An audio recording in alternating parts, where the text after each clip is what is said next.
Fala, meus queridos, beleza? Pessoal, vamos falar um pouquinho de problemas ambientais? O Enem gosta disso? Então, olha o que você precisa saber sobre questões de química ambiental. Vamos lá, então. O negócio é o seguinte, ó. A química ambiental estuda a influência das reações químicas para o meio ambiente, tanto em nível climático, rios, solos, entre outros elementos. Certinho?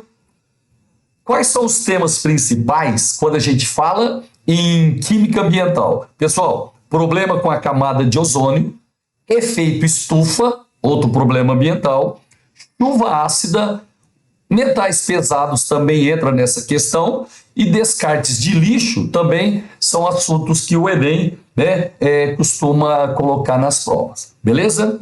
Então vamos lá. Primeira coisa que a gente vai mostrar para você é uma divisão didática que a gente tem da atmosfera. É o seguinte, ó, essa atmosfera que a gente tem contato, pessoal, que tem todos os fenômenos climáticos, né? A gente chama de troposfera. É a atmosfera que a gente tem um contato direto. Acima da troposfera, nós temos a estratosfera. Na química, essa estratosfera é importante porque nela, na estratosfera, fica a camada de ozônio. Tá legal? Então, ó, a camada da atmosfera que a gente tem contato é a troposfera. Logo acima dela, estratosfera, onde tem a camada de ozônio. Aí tem a mesosfera, a termosfera e a exosfera. Gente, eu não sei se na geografia eles costumam trabalhar isso daí, mas aqui para nós da química, se você lembrar da troposfera e da estratosfera, já está muito bom. Também uma divisão didática, a gente considera a troposfera, essa atmosfera que a gente tem um contato direto, até uma altitude mais ou menos de 10 quilômetros, tá? Da superfície da Terra até mais ou menos 10 quilômetros, a gente costuma chamar de troposfera. A estratosfera, onde fica a camada de ozônio, normalmente é de 10 até 50 quilômetros. De 50 até 80 nós temos a mesosfera, de 80 até 500 quilômetros é a termosfera, tá? E acima de 500 quilômetros, exosfera. Legal? Lembrando que para nós da química, a troposfera, que é essa atmosfera que a gente tem contato direto, e a estratosfera tem uma importância particular. Beleza? Pessoal, vamos falar agora um pouquinho da camada de ozônio. Bom, como a gente comentou, a camada de ozônio fica na estratosfera, né? Olha lá, ó, a estratosfera situa-se de 10 quilômetros até 50 quilômetros e nessa faixa aí nós temos 80% do ozônio. Então o ozônio fica na estratosfera. Legal? Normalmente ocupando uma faixa de 15 quilômetros, né, acima da superfície terrestre, até mais ou menos 35 quilômetros.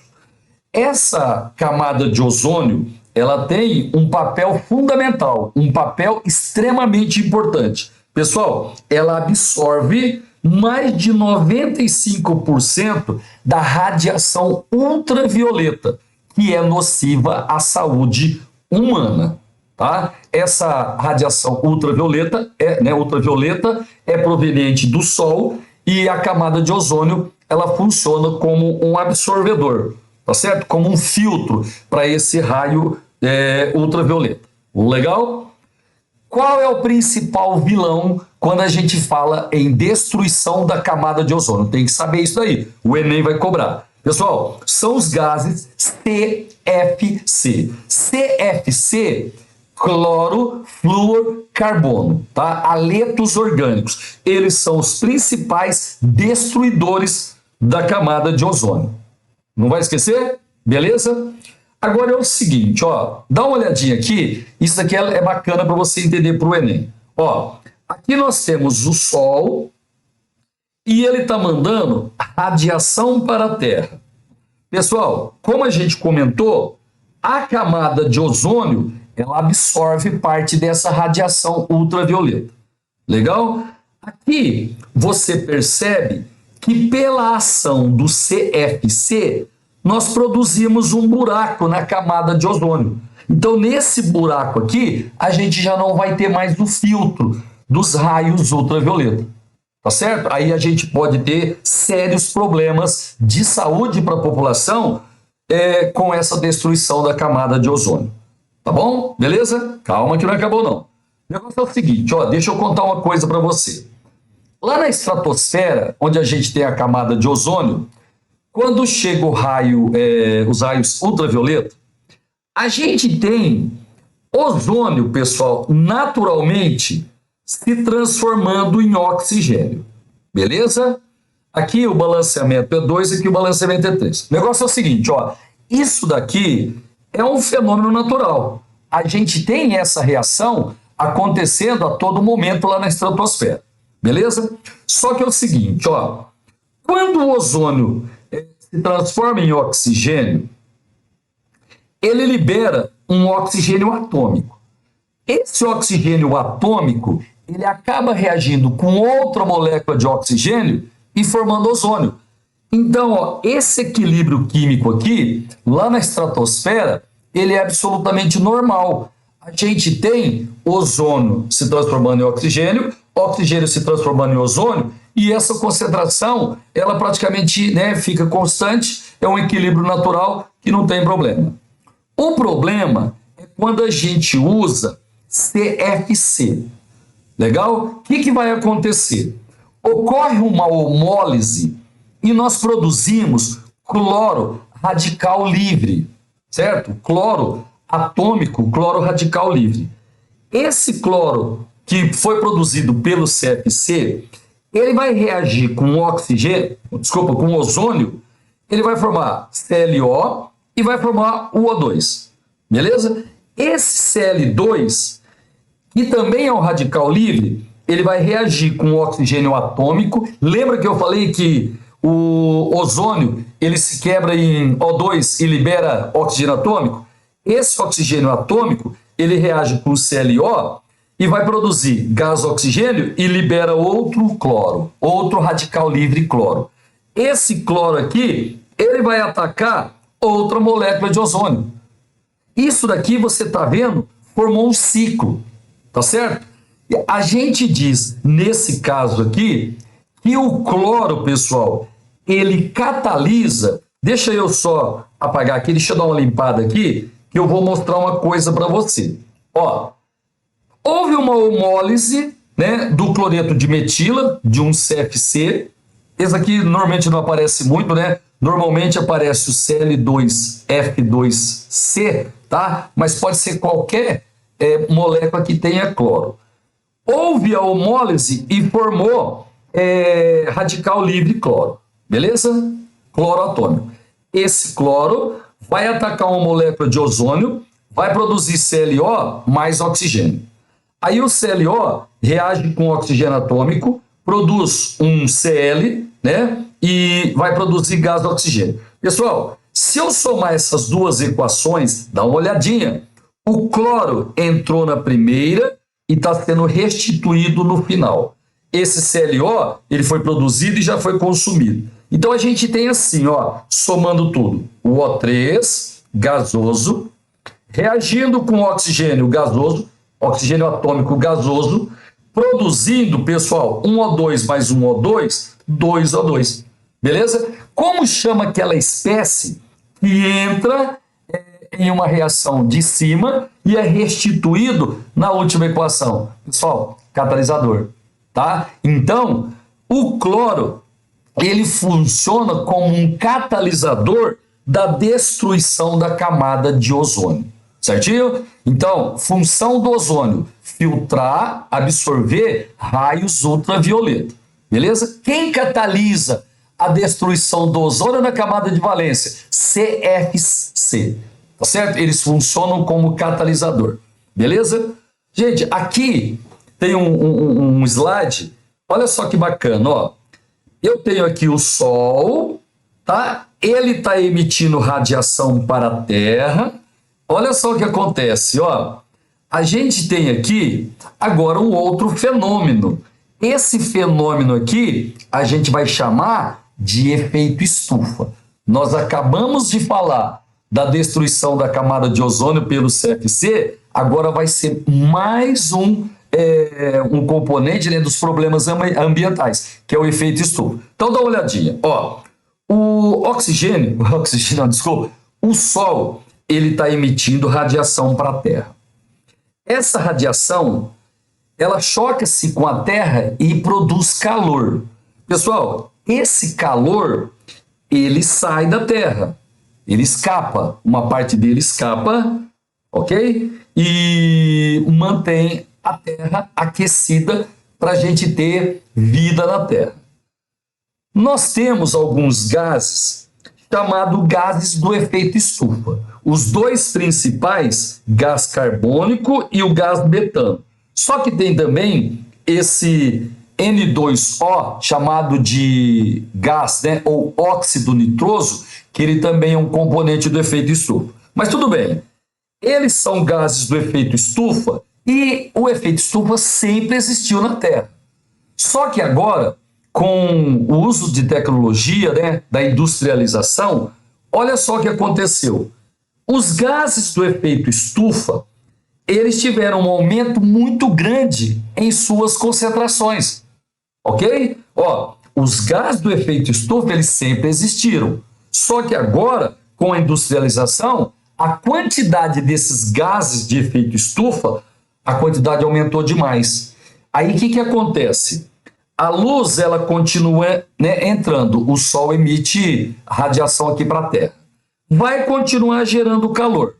Só que agora, pessoal, como aumentou muito, né, a quantidade de gases do efeito estufa, esse calor produzido, ele é impedido de sair de volta para o espaço, tá? Então a gente tem um superaquecimento anormal da Terra. Legal? Então esse agora eu estou falando do efeito estufa, que é outro problema ambiental. Aqui tem uma explicação para você. Ó, dá uma olhadinha. Aqui nós temos o Sol, ele está emitindo radiação. De boa? Pessoal, vai aquecer a Terra e uma parte desse calor vai embora. É uma coisa natural que sempre existiu. Mas olha só o que tem acontecido ultimamente. A concentração, dá uma olhadinha aqui, ó. A concentração dos gases do efeito estufa, principalmente CO2 e CH4, tem aumentado demais. Legal? E como aumentou demais a quantidade de gás do efeito estufa, o calor, ele tem dificuldade em voltar para o espaço. Então, esse calor gerado na Terra, ele é armazenado na Terra. Tá certo? Os gases do efeito estufa, eles impedem que o calor vá embora. A radiação ultravermelha vai embora.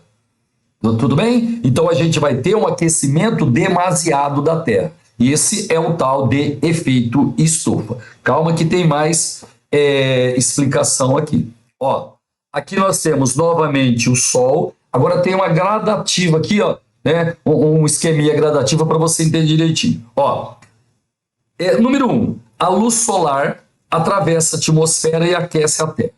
Perfeito. Agora, 2. Radiação infravermelho, pessoal, calor, é refletido pela Terra. Tá certo? Ocorre choques, né, entre a radiação solar e a Terra. Ocorre formação de radiação infravermelha de calor e ela vai embora para o espaço. Aí, item 3. Boa parte da radiação infravermelha escapa para o espaço exterior, permitindo que a Terra ela resfrie. Ou seja, ela fica numa temperatura adequada para o crescimento dos seres vivos. Agora, item 4. Ó, mas parte da radiação infravermelha é absorvida pelos gases presentes na atmosfera, os gases do efeito estufa principalmente, incluindo o CO2 e o metano, né, que são os dois principais, mantendo a Terra aquecida suficiente para sustentar as formas de vida. Tudo perfeito. Beleza, beleza. Agora, número 5, até mudou a cor aqui, ó, coloração vermelho.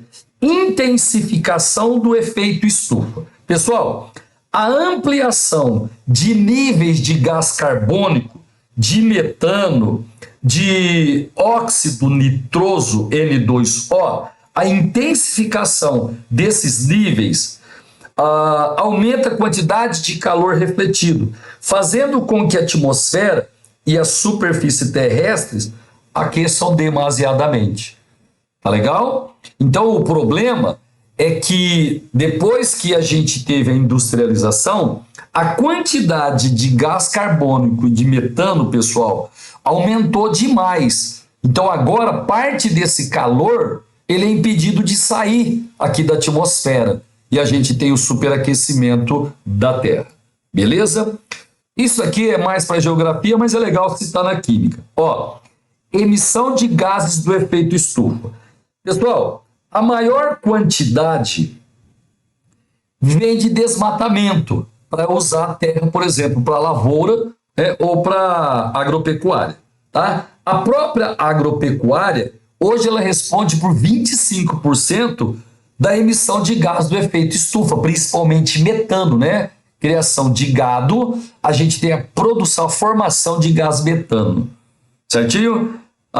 Setor de energia, 18%, indústria, 4% e resíduos, outros 4%. Então, o desmatamento e a agropecuária responde, pessoal, por quase 70% dos gases do efeito estufa. Legal? Tem aqui mais uma explicaçãozinha, se ficou alguma dúvida. Ó, item 1, o Sol emite energia para a Terra.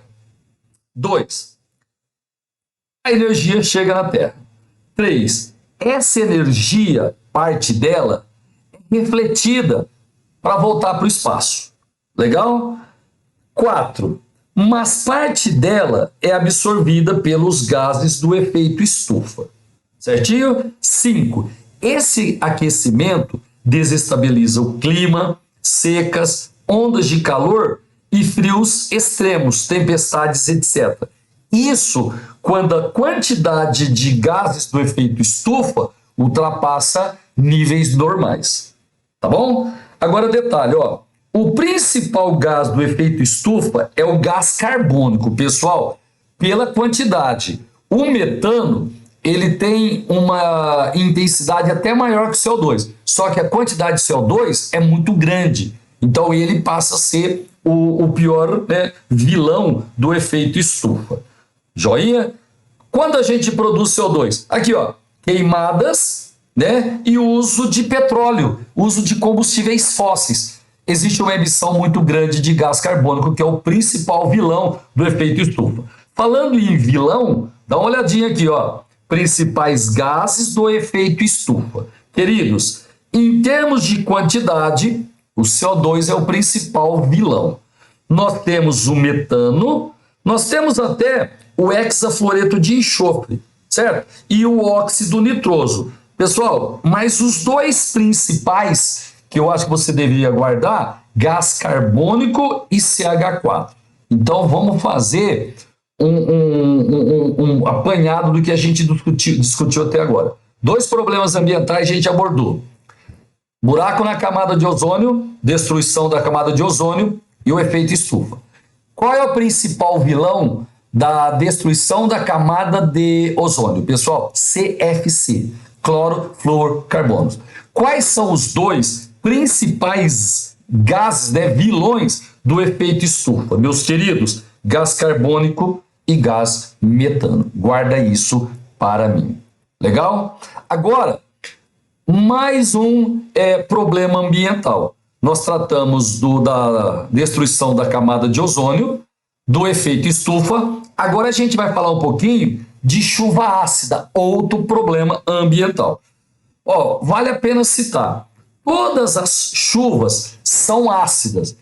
Imagina um ambiente que não tem poluição nenhuma. Pessoal, lá tem gás carbônico, certo? Na natureza, né, na atmosfera, tem uma quantidade normal de gás carbônico.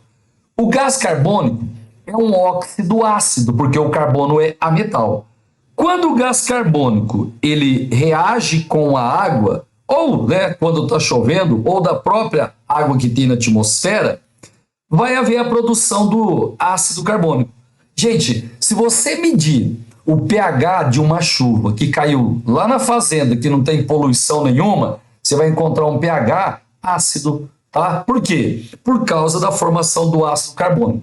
Só que é o seguinte, o ácido carbônico é um ácido fraco, pessoal. Então, essa chuva não é considerada chuva ácida. Ela tem um caráter ácido, mas é um caráter ácido muito fraquinho, certo? Muito próximo de 7, um pouquinho abaixo de 7, porque o ácido carbônico ele é um ácido fraco, beleza?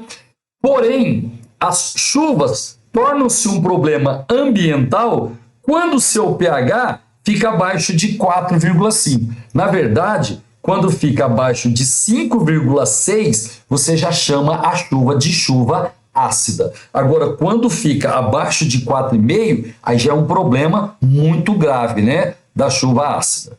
Legal? Agora, detalhezinho, ó. A chuva ácida é a precipitação com a presença de ácido sulfúrico e ácido nítrico, principalmente. Tem até ácido nitroso, tem até ácido sulfuroso, viu? Mas os dois principais, ácido sulfúrico e ácido nítrico, que são dois, ó, o ácido sulfúrico, H2SO4, o ácido nítrico, HNO3. Você lembra como é que mede a força de um oxiácido? Você pega o número de oxigênio e subtrai o número de hidrogênios ionizáveis. 4 menos 2 dá 2. Isso aqui é um ácido forte. 3 menos 1 dá 2. Esse é um ácido forte. Mas peraí, o ácido carbônico, se você usar a regrinha, 3 menos 2 daria 1. Ele deveria ser classificado como moderado. Só que ele é uma exceção, a única exceção. Realmente a diferença dá 1, mas a gente considera o ácido carbônico como ácido fraco, porque ele sempre se decompõe em água mais CO2. Certo? Então, o ácido carbônico guarda, é ácido fraco. Ácido sulfúrico forte, certo? Bem forte. Ácido nítrico bem forte. Os óxidos de enxofre, SO2 e SO3, emitido, por exemplo, pela queima de combustíveis fósseis, né? Porque o enxofre, pessoal, nesses combustíveis fósseis, eles são resíduos, beleza? E de nitrogênio, N2O, NO e NO2, são os principais componentes da chuva ácida. Esses compostos são liberados na atmosfera através da queima de combustíveis fósseis. Então, ó, falou em chuva ácida, lembra de combustíveis fósseis. Lembra do ácido sulfúrico e do ácido nítrico, que são dois ácidos fortes. Beleza? Como é que eles são produzidos? A reação dos óxidos dele com a água. Vão produzir na atmosfera, né, essa chuva ácida. Legal? Agora, gente, ó, vale a pena citar como é que forma o ácido sulfúrico lá na atmosfera. O negócio é o seguinte, ó, gasolina, óleo diesel, querosene. Gente, combustíveis fósseis, eles têm muito enxofre como impurezas.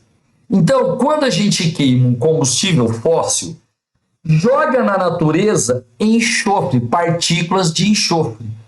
O enxofre, ele vai sofrer oxidação, ele vai reagir com oxigênio. Aqui está errado, ó, não tem esse S, tá?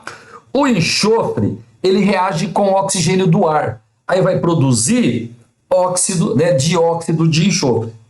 O dióxido de enxofre, ele continua sofrendo oxidação, reage com oxigênio e produz SO3.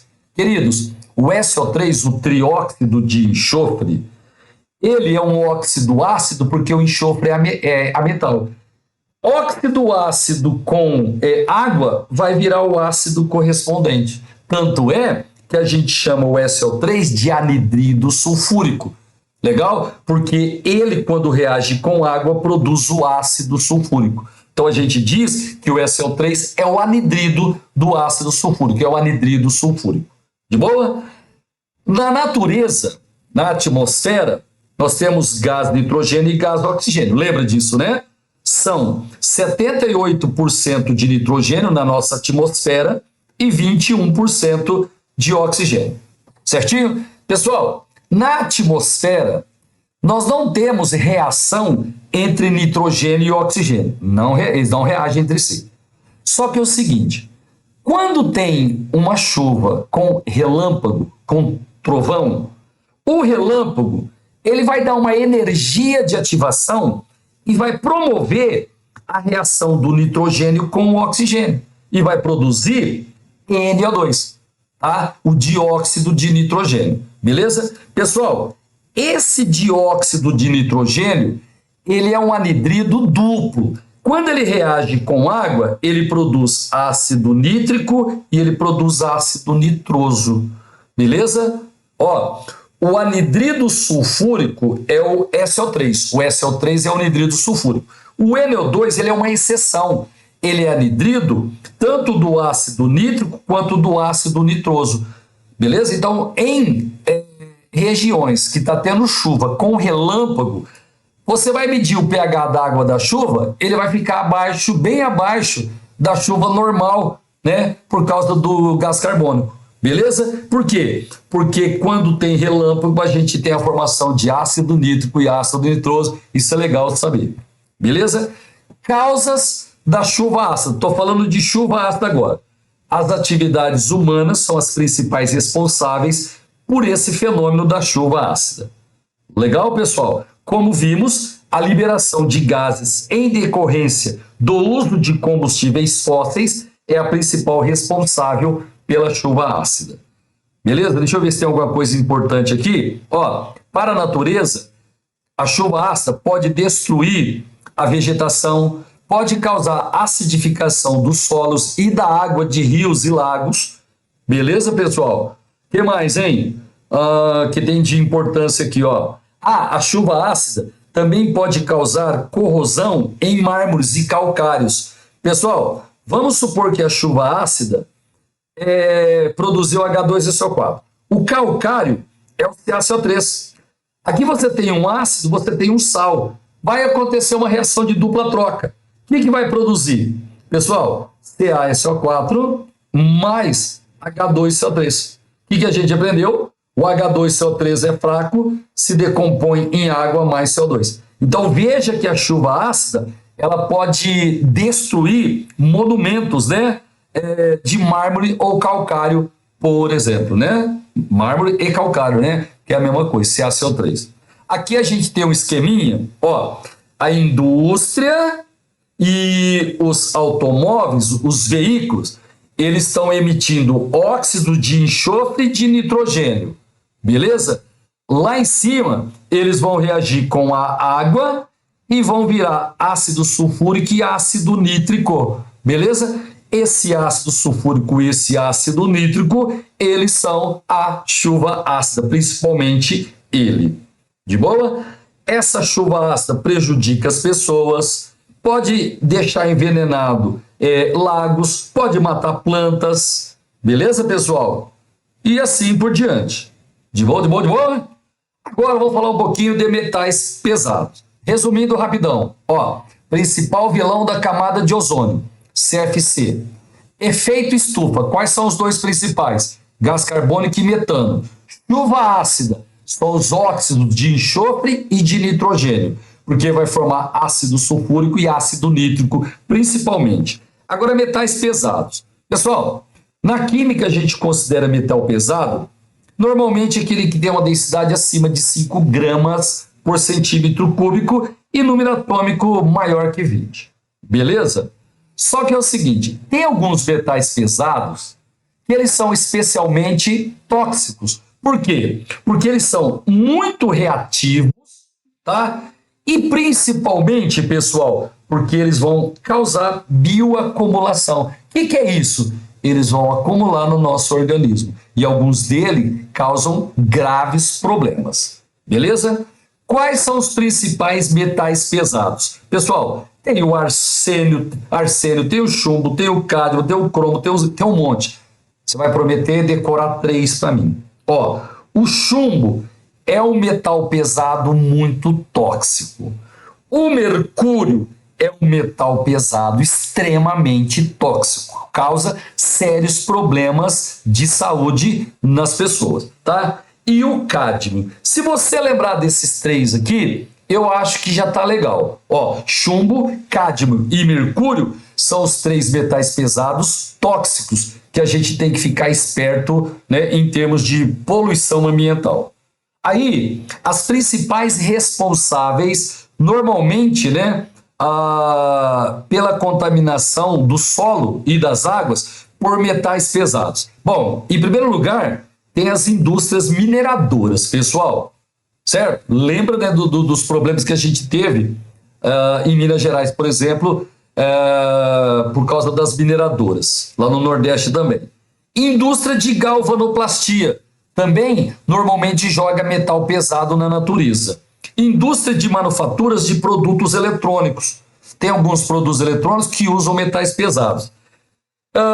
Produtos como tinta, pilhas, fertilizantes, pesticidas e assim por diante, pessoal. São indústrias que usam metais pesados e eles podem contaminar o meio ambiente com esses metais pesados. Você prometeu não esquecer, né? Quais são os metais pesados que precisa memorizar? Chumbo, cádmio e mercúrio principalmente. Aqui eu elenquei alguns problemas que os metais pesados eles causam, né, por causa da bioacumulação. Ó, diarreia sanguinolenta, beleza? Podem afetar vários órgãos, inclusive, pessoal, o nervo central.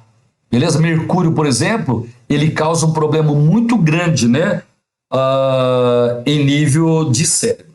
Ok? Eles alteram os processos bioquímicos, atuam na membrana celular, aumenta a pressão arterial, causa aborto, problemas de visão, problemas de memória, cérebro, tá? Cólica, fraqueza muscular, metal pesado acumulado no organismo, pessoal, causa seríssimos problemas. Beleza? Ó, de novo, você vai lembrar para mim chumbo, cádmio e mercúrio. São os três metais pesados que a gente tem que lembrar para a prova do Enem. Beleza? Agora a gente vai falar um pouquinho de descarte de lixo. Pessoal, o lixo é um conjunto de materiais de origem orgânica e inorgânica, né? Que são descartados pela população. Tudo que você joga fora, que você não usa mais, a gente considera que é lixo. Legal? O lixo é comumente classificado como doméstico, certo? Industrial, hospitalar, que tem que tomar um cuidado especial, agrícola, eletrônico e tem até lixo radioativo. As indústrias, né, nucleares, eles usam material radioativo e uma parte desse material é descartado. Isso daí é um lixo radioativo. Que mais que tem legal aqui? Beleza, vamos ver. Pessoal, o tratamento do lixo é um serviço realizado por meio de aterros sanitários, certo? Ou centros de reciclagem. A maioria dos municípios brasileiros, eles usam aterro sanitário para fazer o tratamento do lixo. De boa, de boa? Aí tem aqui, ó, são soluções para o problema do descarte incorreto do lixo. Pessoal, são soluções. Reciclagem, compostagem e a incineração, tá? Vamos falar um pouquinho disso daí. Ó, a reciclagem, como o próprio nome está dizendo, pessoal, é um método de você tratar e dar uma destinação final aos resíduos sólidos, tá? Quando o lixão chega lá na estação, você pode ter uma equipe para fazer, né, a reciclagem, para você retirar uma parte desse lixo para você reciclar, tá? Isso é uma técnica de tratamento do lixo. Beleza? Deixa eu ver se tem mais alguma coisa importante aqui. Bom, reciclagem é isso daí. Ó, é uma das metodologias mais adequadas para o tratamento e destinação final dos resíduos sólidos. Você pega o lixo, dá um tratamento para você poder reutilizar, né, em outra operação. Reciclagem é isso daí. Agora, compostagem. Pessoal, a compostagem é uma metodologia, presta atenção, ó, de aproveitamento de resíduos orgânicos, tá? Resíduos orgânicos, normalmente a gente usa para fazer uma compostagem. De boa? Aí, com essa técnica, o lixo orgânico, compostagem, de novo, é tratada, né, resíduo orgânico. Ó, é transformado em resíduos estáveis e ricos em nutrientes, pessoal, que podem ser aplicados depois que você fez a compostagem. Você pode aplicar na agricultura em substituição aos adubos químicos que são prejudiciais ao meio ambiente. Tem aqui um fluxo, né, um ciclo, para você entender o ciclo da compostagem. Então a gente tem os alimentos aqui, pessoal, ó, alimentos. Aqui nós temos o resto, né, os restos de alimentos, aquilo que você descarta. Este resto de alimento, né, que é material orgânico, ele vai entrar numa estação que a gente chama pilha de compostagem ou minhocário. Deixa eu passar um desenho rapidinho aqui para você. Ó, peraí, deixa eu ver se já passou. Aqui, ó. Quando falar em compostagem, lembra das minhocas, pessoal. O minhocário, né, atuando para transformar essa matéria orgânica, né, em material rico de nutrientes. Beleza? Então, ó, temos aqui os alimentos, criamos restos, né, lixo desses alimentos. Vamos fazer a compostagem desses alimentos, desse resto de alimento, e vamos transformar isso em composto orgânico. Olha só que interessante. Esse composto orgânico, ele pode usar na fertilização. Aí o que vai acontecer? Vamos produzir mais alimentos, vamos descartar, vamos fazer a compostagem, gente, e assim por diante. É o ciclo da compostagem. Aqui tem uma figura, né? Uma foto. Olha só o tanto de material orgânico que a gente está fazendo a compostagem. Aqui a gente deposita, né, o material orgânico, depois a gente cobre esse material orgânico. Tá legal? Deixa eu ver se tem mais alguma. Ah, não. Ó, aí esse material é coberto, normalmente ele é hidratado, né? E depois de um certo tempo ele vai virar resíduo que você pode usar na lavoura, tá, pessoal? A gente vai obter composto orgânico que vai ser usado na fertilização. Certinho? Beleza? Agora vamos falar um pouquinho da incineração. Lembrando que eu estou trabalhando tratamento do lixo, tá? Pessoal, queima do lixo é um método que pode ser interessante. Só que tem que tomar cuidado, porque quando a gente queima, né, quando a gente faz a incineração, nós podemos jogar gases tóxicos na atmosfera. Por exemplo, ó, vou citar um exemplo aqui. Se você fizer incineração de um material que tem cloro, por exemplo, PVC, e esse cloro não for, esse gás cloro não for recolhido, ele vai contaminar a atmosfera. Tá legal? Então a incineração é legal, só que a gente tem que, deixa eu ver se ele fala sobre isso, ó, para a execução desse processo são usadas instalações chamadas incineradores, onde ocorre a filtragem da fumaça. Então a gente não simplesmente joga essa fumaça para a natureza, nós fazemos uma filtragem dessa fumaça, evitando liberação de gás carbônico, por exemplo, e outros gases, né, que podem comprometer o nosso meio ambiente. De boa? Aí tem aqui, ó, esse tipo de tratamento de resíduos sólidos tem como objetivo reduzir o grande volume de lixo gerado com mais rapidez e segurança. Tá bom? Aí, pessoal, tem aqui uma figura de um incinerador. Joga-se o lixo aí dentro, coloca fogo, esse lixo é queimado. Aí a gente reduz o volume de lixo. Lembrando que os gases produzidos têm que ser recolhidos, senão eles vão comprometer, né? Por exemplo, liberou gás carbono, vai contribuir para o efeito estufa, vai contribuir, né, para aí não adianta. Agora é o seguinte, ó, aterro sanitário, galera, aterro sanitário é o que mais se usa nos municípios do Brasil. Olha lá, ó, o aterro sanitário é uma técnica de tratamento de lixo adotada em municípios de todo o Brasil, sendo considerado por muitos especialistas a única forma de tratamento segura, aterro sanitário. Legal? Para você entender, os aterros sanitários são instalações adaptadas para receber os resíduos sólidos provenientes da população. Antes de os resíduos sólidos serem enterrados no solo ou depositados em cima da estrutura, os lixos são compactados, pessoal, para ocupar um volume menor, aumentando a vida útil do aterro. Beleza? Existem técnicas e leis para fazer, né, o uso de aterro sanitário. Tem uma figura aqui interessante. Olha o tamanho desse aterro sanitário. Gente, aqui tem uma máquina, ó. Olha o tamanho do aterro sanitário. Tem que ser grande mesmo. Você vai atender uma cidade toda. Às vezes você tem até mais de um aterro sanitário.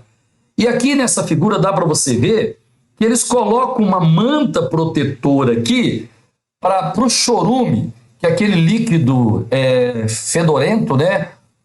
Escuro. Essa manta aí impede que ele contamine, né, o nosso sistema como um todo. Beleza? Aqui, ó.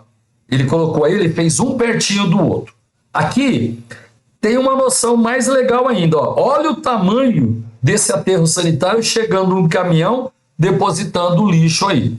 De boa? Pessoal, aqui tem um esquema bem legal que pode até aparecer no Enem de um aterro sanitário. Tá legal? Ó, aqui nós temos as máquinas, né? Ó, chegou o caminhão com o lixo, despejou o lixo aqui. Essas máquinas, elas vão compactar o lixo, beleza? Para você ocupar um volume menor. Aí tem uma outra máquina que vai colocar terra sobre esse lixo.